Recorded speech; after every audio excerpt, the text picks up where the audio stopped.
बिस्मिल्लाहिर्रहमानिर्रहीम अस्सलामुअलैकुम वरहमतुल्लाहि वबरकातुहू। मुअज़्ज़ज़ सामीन, बज़्म उर्दू में खुश आमदीद। बज़्म उर्दू की जानिब से आज आपकी खिदमत में पेश की जा रही है चाय, जिसे अहले नज़र बेदारी, शऊर और आगही का इस्तिआरा कहते हैं। मुअज़्ज़ज़ सामीन, खुशी की तकरीब हो या गम का मौका, नाश्ता हो या रात का खाना, पहली मुलाकात हो या कोई प्यारा परदेस जा रहा हो, चाय का ये तमाम हमारी सबसे पहली तरजीह रहती है। चूंकि चाय एक आम, मनपसंद और किसी हद तक सस्ता मशरूब है, इसलिए इसे दुनिया के कई ममालिक में शहरी और देही इलाकों के लोग शौक से पीते हैं और मेहमानों की तवाज़ो भी इसी से करते हैं। पुरतकल्लफ चाय, जिसे आजकल हाई टी कहते हैं, के लवाज़मात की फहरिस्त खासी तवील है। चाय जिस्म को तरोताज़ा और चाको चौबंद रखने के साथ साथ नज़ला, सर दर्द और ज़ुकाम में भी राहत पहुंचाती है। एक और तहकीक से साबित हुआ है कि चाय कैंसर की रोकथाम में भी मददगार है। इंतहाई बाज़ौक़ लोगों के ख्याल में उम्दा चाय औसाफ़े सलासा की हामिल होती है, यानी लबरेज, लबदोज, लबसोस।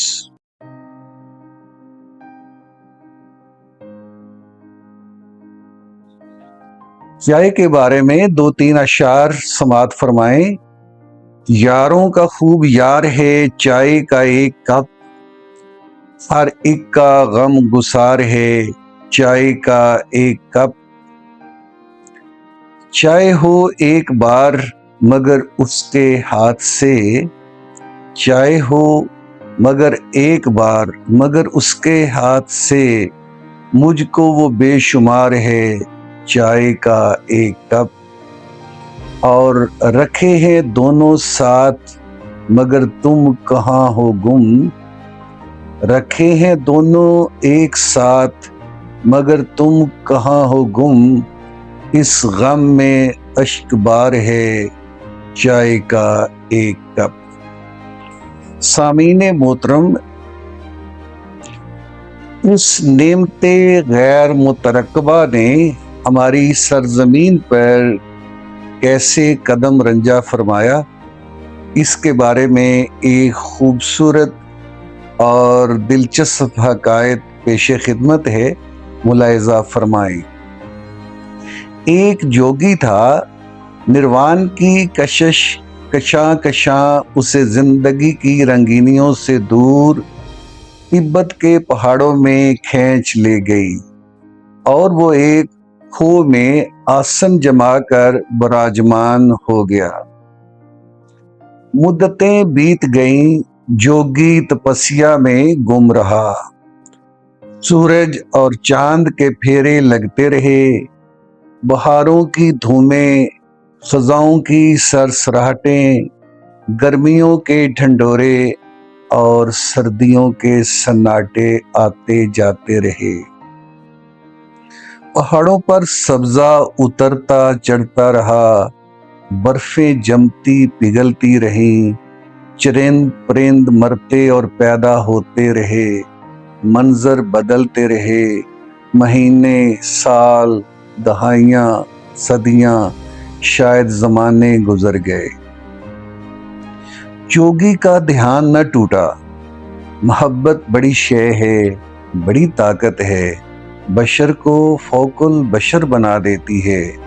फिर इंसानों की मोहब्बत से भी बड़ी ताकत नजरियात की मोहब्बत है। लैला बिन्नत महदी की मोहब्बत मजनू बनाती है, मगर लैलाए ख्याल का इश्क इंसान को मंसूर बना देता है। हमारा तपस्वी दूसरी राह का मुसाफिर था, इरफान का दीवाना, شعور کا شیدائی، بیداری کا پیغمبر، وقت گزرتا رہا، خو کے باہر کی دنیا منقلب ہو گئی، خو کے اندر جوگی وہی کا وہی رہا، خو بھی وہی کی وہی رہی۔ اسے اکتاہٹ کا اثر کہیے، تھکن کا نتیجہ، فطرت کا اقتضاء یا پھر تقدیر کا کھیل۔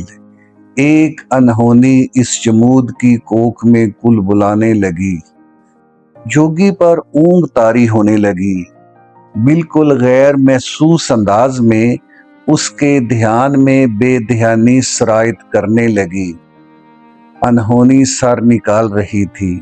ایک دن بیٹھے بیٹھے جوگی کی آنکھیں مند گئیں، قیامت ایک لمحے میں آئی اور اسی میں گزر بھی گئی۔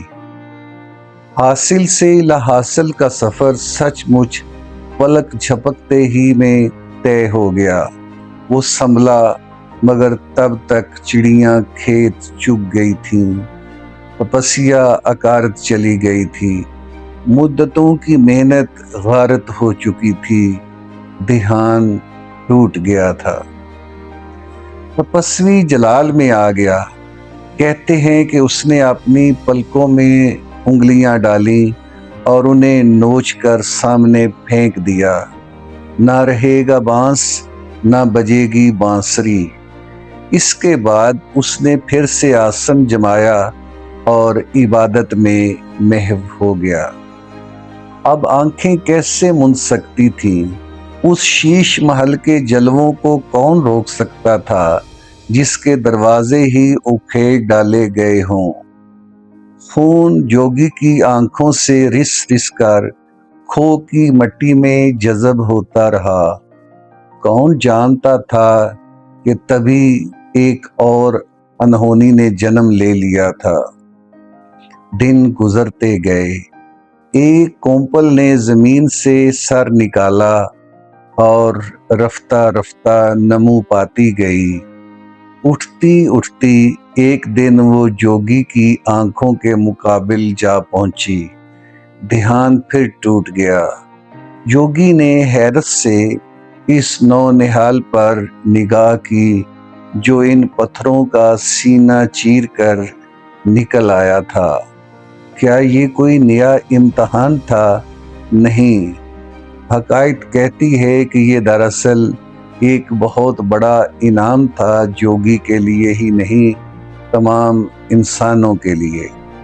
اس پودے کو دنیا آج چائے کے نام سے جانتی ہے، یعنی آگہی اور شعور کا استعارہ۔ معزز سامعین، امید ہے آپ کو آج کی خوبصورت حکایت پسند آئی ہوگی۔